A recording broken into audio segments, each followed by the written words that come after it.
Hello from the Western Cape once again, folks. This is Chris. Have you been watching the news? If you read the Daily Maverick, which many of us do, well, some of us anyway, read the Daily Maverick.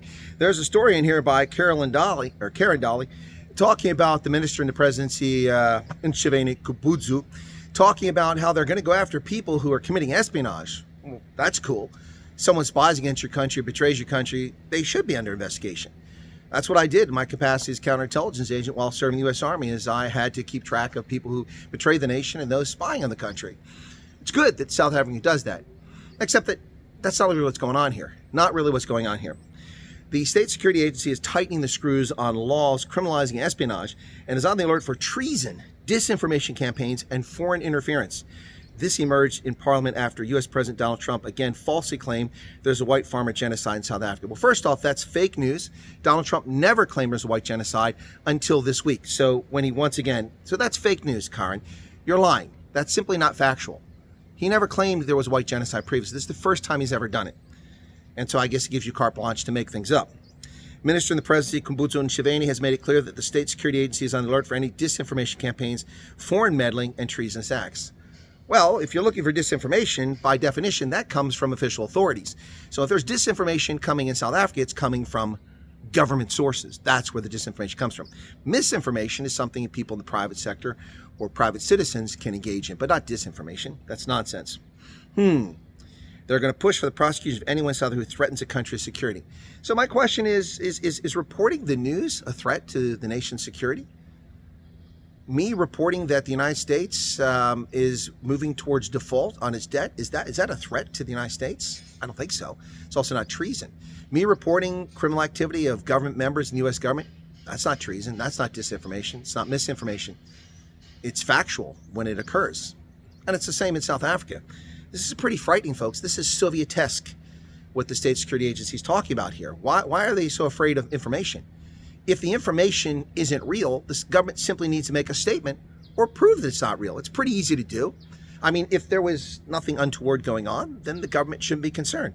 Simply tell folks that and have press briefings and tell them what's going on. Concerns over the United States cropped up during the sitting, and those asking Nchiveni questions used words such as racist and right-wing, as well as lunatics and civil war. People are lunatics for asking questions. People are lunatics for pointing out factually what's happening in South Africa. People are right-wing because they believe in freedom of speech, freedom of assembly, freedom of worship, the right to seek redress from your government. These are natural rights. These are rights granted by heaven and God. These are human rights, inalienable natural rights, as Thomas Locke would say, or John Locke would say. These are things guaranteed in South Africa's Constitution. How is that right-wing? In fact, those are traditionally standard, boilerplate, liberal, left-of-center liberty questions, not right-wing. And racist? It's racist to tell Muslims they have the right to worship. It's racist to tell Jews they have the right to worship, to tell Christians they have the right to worship. It's racist to point out abuses against coloreds and Indians and whites and even black South Africans. How is that racist? And lunatics, I think the lunatics are the ones raising these questions. Civil war. What's civil war? You mean the ANC's internal insurrection, July 2021 in KZN and also in Soweto? Is that the civil war you're talking about? There's no civil war here. People from South Africa visit the United States to detail their stance on issues including farm murders. Among them were representatives of Afrikaner interest group AfriForum. Well, if you honestly think that Donald Trump is forming his opinions based on some low-level officials meeting with AfriForum, then you really don't understand how geopolitics works. And if that's the level of competence in your state security agency, that's a bit concerning. They say they're vigilant against disinformation campaigns. Well, look in the mirror. Governments commit disinformation. Cyber operations, well, you better look for all the Twitterati that are out there rubbishing the refugees. There's your cyber operation. And ideological influences that could destabilize public trust in democratic institutions. You think that people need to have cyber operations to increase distrust in government in South Africa? Where have you been for the past 25 years? Or at least since 2008? Seriously? It's not like it's only South Africa. Only 13% of Americans trust Congress. The only thing less trusted than politicians in America is the Catholic Church. Sorry, Catholics, that was an unnecessary dig. This is ridiculous. It's beyond pathetic, and it's a joke.